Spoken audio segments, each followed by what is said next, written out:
नमस्कार साथीहरू अनि स्वागत छ हाम्रो युट्युब च्यानलमा। आज चाहिँ हामी इन्जिनियरिङ म्याथमेटिक्स फर्स्ट सेमेस्टरको क्यालकुलस भन्ने च्याप्टरको बारेमा चाहिँ छलफल गर्न गइरहेका छौँ, जो चाहिँ सिलेबसको आधारमा हेर्ने हो भनेपछि क्यालकुलसबाट हामीलाई 24 मार्क्सको चाहिँ अङ्कबार रहेछ क्यालकुलस र फाइनल इक्जाममा पनि 24 मार्क्स नै सोध्ने रहेछ, जसमा चाहिँ क्यालकुलसमा चाहिँ हामीले पढ्नुपर्ने कुरा भनेको limit and continuity, derivative, integration रहेछ होइन। अनि यो हाम्रो युट्युब च्यानल चाहिँ सिटिभिटी तथा 11-12का लागि पनि अलि हेल्पफुल हुनेछ र त्यही भएर चाहिँ सकेसम्म आफ्नो साथीहरूलाई सेयर गरेर चाहिँ लाइक, कमेन्ट, सब्सक्राइब गर्न नबिर्सिनु होला। अनि अब फर्दर अगाडि जाउँ।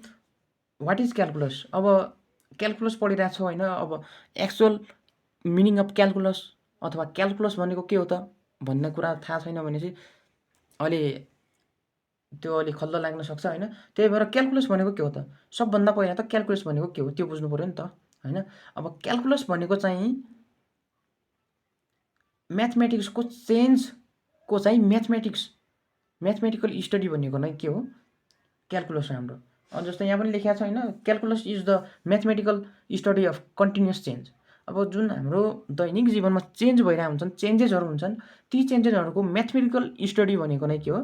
क्यालकुलस हो। र अब जस्तै त्यो चेन्जेसहरू के हुन सक्छन् त भन्दाखेरि बेबिजहरू गरौँ। अब फुच्चेहरू चाहिँ बढिरहेको हुन्छन्, फुच्चेहरूको ग्रोथ। अनि त्यस्तै गरी ब्याङ्क ब्यालेन्स। अब ब्याङ्क ब्यालेन्स भन्दा चाहिँ कस्तो चेन्ज हुन्छ त भन्दाखेरि कहिलेकाहीँ घट्छ, कहिले बढ्छ, अप एन्ड डाउन ब्याङ्क ब्यालेन्समा होइन। अनि पोजिसन चेन्ज हुन्छ। अनि त्यस्तै गरी अब हाम्रो त्यो सोसल मिडियाकै उसमा हेर्ने हो भनेपछि फेसबुकमा चाहिँ फेसबुक फ्रेन्डहरू चाहिँ घटी बढी भइरहेको हुन्छन्, त्यो चाहिँ हाम्रो चेन्जेसहरू हुन्। यिनीहरूको बारेमा म्याथमेटिकल्ली स्टडी गर्नेवाला जुन ब्रान्च अफ म्याथमेटिक्स छ त्यो भनेको हाम्रो के हो? क्यालकुलस हो। अब हाम्रो यो जुन क्यालकुलस छ यो चाहिँ मेनली दुईवटा आइडियामा चाहिँ बेस्ड छ होइन। दुईवटा आइडियामा चाहिँ आधारित छ, जुन चाहिँ के हो त भन्दाखेरि एउटा डेरिभेटिभ अनि अर्को इन्टिग्रल। अब क्यालकुलस भनेको चाहिँ मेनली दुईवटा आइडियामा चाहिँ आधारित छ होइन। डेरिभेटिभ र इन्टिग्रल त भन्यौँ। अब त्यो डेरिभेटिभ र इन्टिग्रल भनेको के हो त होइन।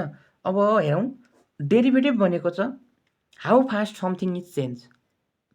चेन्जको कुरा आएको नै यहाँ माथि पनि के भनेको छ? कन्टिन्युस चेन्ज भनेको नै के हो? क्यालकुलस हो। त्यसको स्टडी कन्टिन्युस चेन्जको स्टडी भनेको नै के हो? क्यालकुलस हो भनेको थियौँ भनेपछि त्यो कति फास्ट चाहिँ हाम्रो चाहिँ कुनै पनि कुराहरू चाहिँ चेन्ज भइरहेछ त भन्ने कुरो के हो? डेरिभेटिभ हो। अझ यो डेरिभेटिभको चाहिँ खोज चाहिँ कहिले भएको हो त भन्दाखेरि यो 1600औँ शताब्दीमा चाहिँ इङ्ल्यान्ड र जर्मनीमा भएको थियो भनेपछि। अब इन्टिग्रल भनेको के हो? इन्टिग्रल भनेको चाहिँ how much something is accumulated. अब कति धेरै चाहिँ एकट्ठा भएको छ त केही कुराहरू चाहिँ, कति धेरै चाहिँ इन्टिग्रेट भएको छ त कुराहरू भन्ने कुरो के हो? इन्टिग्रल हो। अनि त्यस्तै गरी यो चाहिँ 250 BC इन ग्रिसमा चाहिँ यो खोजिएको थियो होइन। त्यहाँ अब म्याथमेटिसियनले होइन। अब हेरौँ है, अब यो दुईवटा डेरिभेटिभ र इन्टिग्रल जुन दुईवटा कुराहरू छन्, यी कुराहरू फरक फरक टाइममा होइन। यो 1600औँ शताब्दीमा भएको छ, यो 250 BCमा भएको छ होइन। तैपनि अनि यो पनि अरू ठाउँमा टाइमको डिफ्रेन्स यो भयो। अनि इङ्ल्यान्ड र जर्मनीमा भएको भनेको डेरिभेटिभ छ होइन। अनि यो चाहिँ ग्रिसमा भएको छ। तर यिनीहरू बिच यस्तो रिलेसनसिप छ कि जसले चाहिँ यो ब्रह्माण्डलाई नै चेन्ज गरिदिएको छ कि। अब त्यो भनेको के हो भन्दाखेरि यिनीहरू दुइटै सेपरेट टाइम अनि सेपरेट प्लेसेसहरूमा बढ्नु भए पनि यिनीहरू बिचको रिलेसनसिप यस्तो छ कि जसले चाहिँ फिजिक्स र म्याथमेटिक्सलाई चाहिँ अमूल परिवर्तन अथवा यो फिजिक्स र म्याथमेटिक्सको जुन क्षेत्रमा चाहिँ आमूल परिवर्तन ल्याइदिएका छन् कि सधैँका लागि यो डेरिभेटिभ र इन्टिग्रेसनले। अनि यो चाहिँ अब यसलाई चाहिँ हामी हाम्रै पढाइसँग जोड्ने हो भनेपछि पनि जस्तो यो डेरिभेटिभ छ नि, डेरिभेटिभ र इन्टिग्रल, यो चाहिँ हामीले फिजिक्स पढ्दाखेरि फिजिक्सको बानी आउँछ। अनि म्याथमा त अब म्याथमै पढिरहेछौँ होइन। अनि केमिस्ट्रीहरूमा नि कुनै डेरिभेसनहरूमा आइरहेको हुन्छ होइन, फिजिक्समा भनिएको छ नि त। फिजिक्समा योगदान पुर्याएको हुनाले पो यो फिजिक्समा आयो त होइन। अनि त्यही भएर चाहिँ यो चाहिँ इम्पोर्टेन्ट छ क्यालकुलस। अब हामी लिमिट एन्ड कन्टिन्युटी भनेको के, लिमिट एन्ड कन्टिन्युटी भन्नाले चाहिँ के हो र किन चाहिँ यो यसमा चाहिँ इम्पोर्टेन्ट छ भन्ने कुरो छ। अब the concept of limit and continuity is a fundamental tool for the development of calculus होइन। यो चाहिँ यो लिमिट एन्ड जुन कन्टिन्युटी छ यसले चाहिँ यो कन्सेप्ट भनेको चाहिँ कस्तो त भन्दाखेरि यो जुन हाम्रो यो क्यालकुलस डेभलप भएको छ यसको चाहिँ फन्डामेन्टल टुल भनेको नै यो लिमिट एन्ड कन्टिन्युटी हो। अब त्यस्तै गरी the mathematical concept of limit is based on the idea of closeness in order to assign value to certain function at point where no values are defined।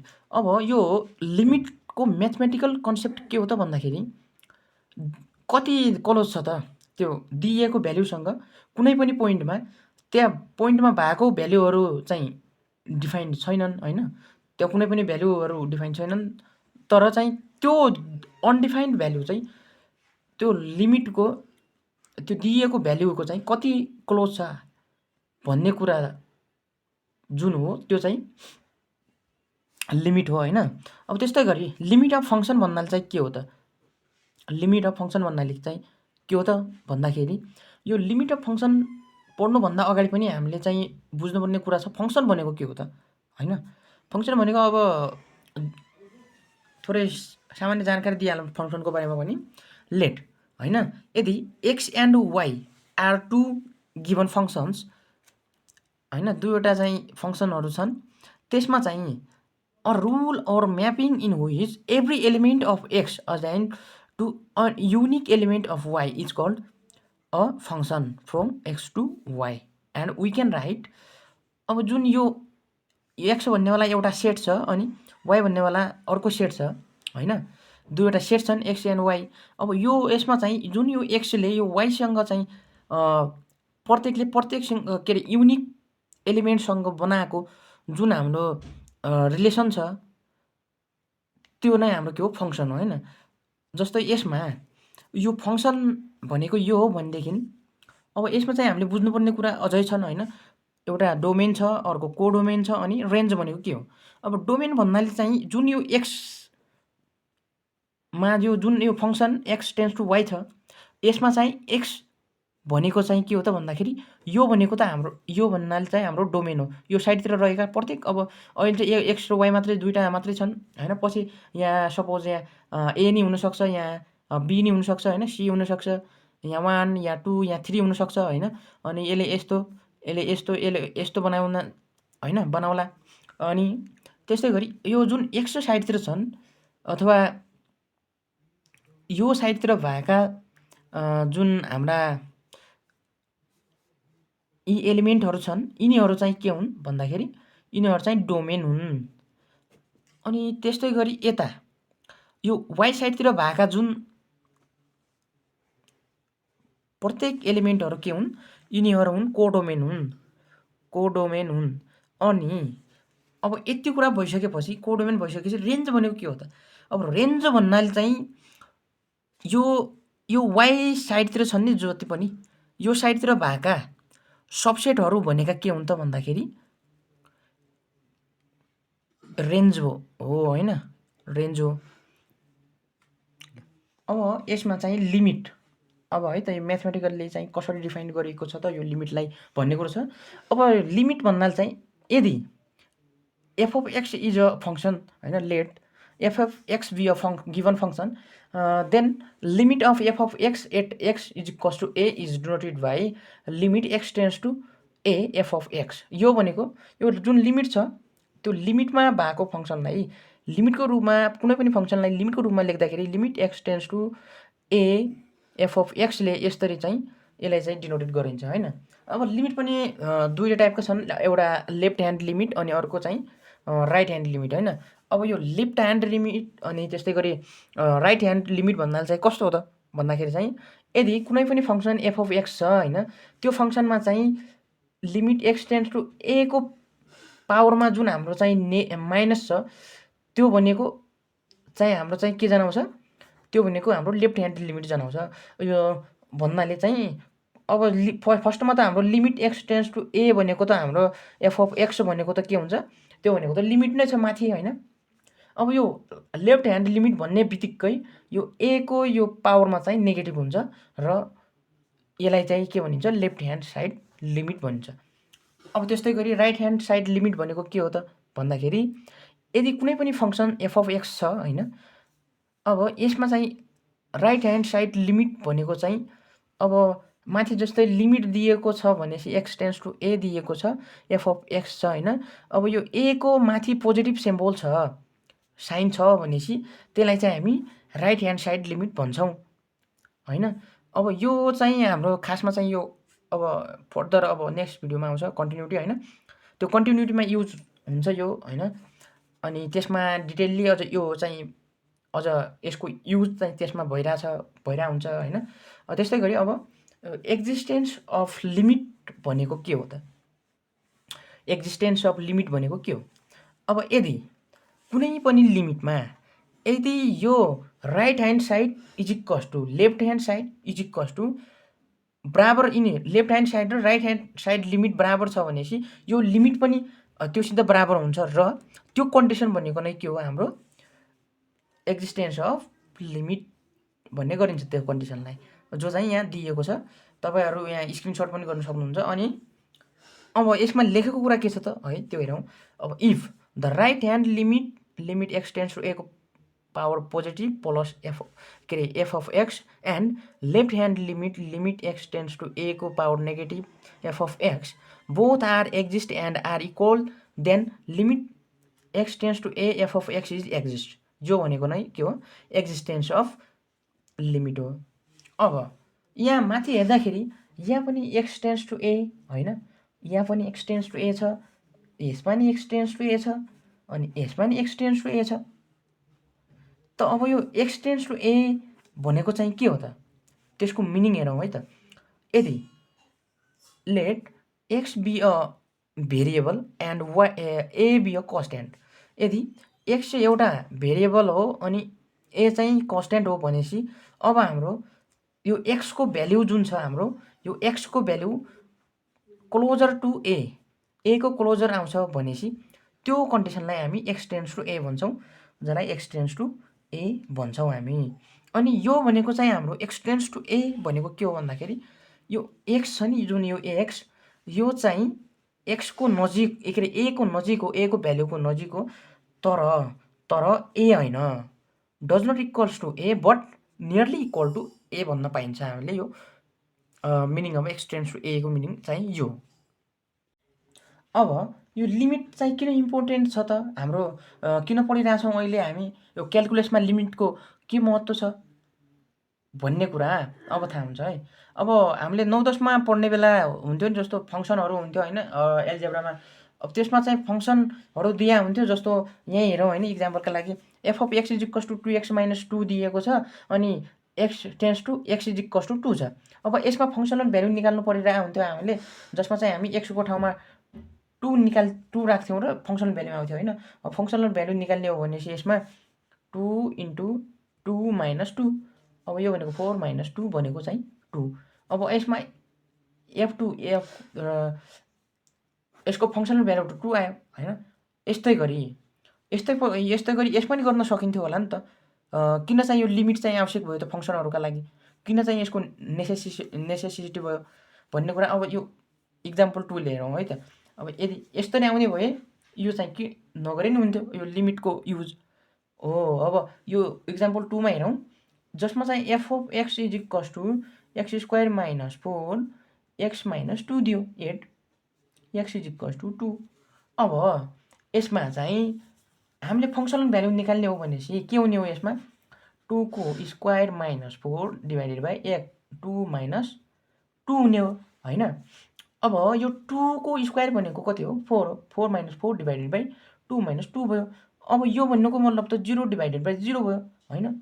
अब 0लाई 0ले भाग गर्दाखेरि कति हुन्छ त, कति हुन्छ त त्यो चाहिँ डिटर्मिनेन्ट, के अरे डिटर्माइन्डै भएको छैन आजसम्म, त्यो चाहिँ इन्डिटर्मिनेन्ट छ अझसम्म, त्यसको भ्याल्यु कति हो, एक्ज्याक्ट भ्याल्यु कति हो भन्ने थाहै छैन।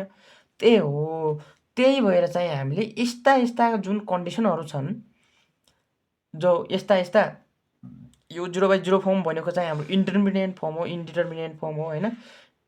र यी इन्डिटर्मिनेन्ट फर्महरू फङ्सनको यी इन्डिटर्मिनेन्ट फर्महरूलाई चाहिँ सोल्भ गर्नका लागि चाहिँ हाम्रो यो लिमिट चाहिँ इम्पोर्टेन्ट छ। ल अब एल्जेब्रिक प्रोपर्टिज अफ लिमिट दिएको छ हैन, यहाँ एल्जेब्रिक प्रोपर्टिज अफ लिमिट। अब एकचोटि स्क्रिनसट गर्नु हो, यो चाहिँ अलि इम्पोर्टेन्ट छ। जुन चाहिँ हामीले चाहिँ क्वेसन गर्ने सोल्भ गर्ने बेला चाहिँ यो यसको चाहिँ धेरै काम युज भइरहेको हुन्छ हैन। एकचोटि स्क्रिनसट लिनु होला। ल अब सुरु गरौँ। यदि let us suppose f of x and g of x are two functions हैन, दुईवटा फङ्सनहरू छन् जुन चाहिँ f of x and g of x छन्। अब यो प्रोपर्टी भन्नु र यो यिनीहरूको नियम भन्नु एउटै हो हैन। अनि त्यस गरी सम रुल छ एउटा फर्स्टमा चाहिँ के छ, सम रुल दिएको छ।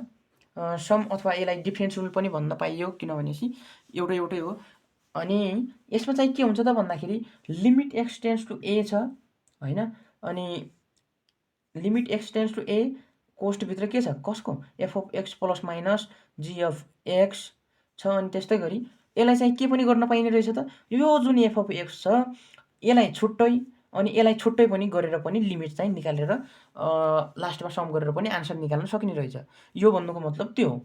अनि प्रोडक्ट रुल छ अर्कोवाला रुल हैन। प्रोडक्ट रुल भनेको चाहिँ गुणनको नियम।